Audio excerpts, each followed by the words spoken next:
పూజారులకు అర్చకులకు మంచిగా వేతనాలు ఇవ్వండి, బాగా ట్రీట్ చేయండి.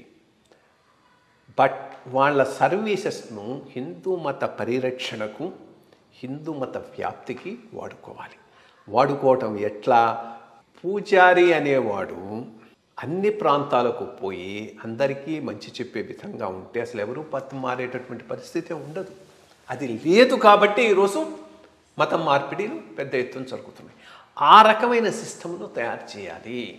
అది మోస్ట్ ఇంపార్టెంట్.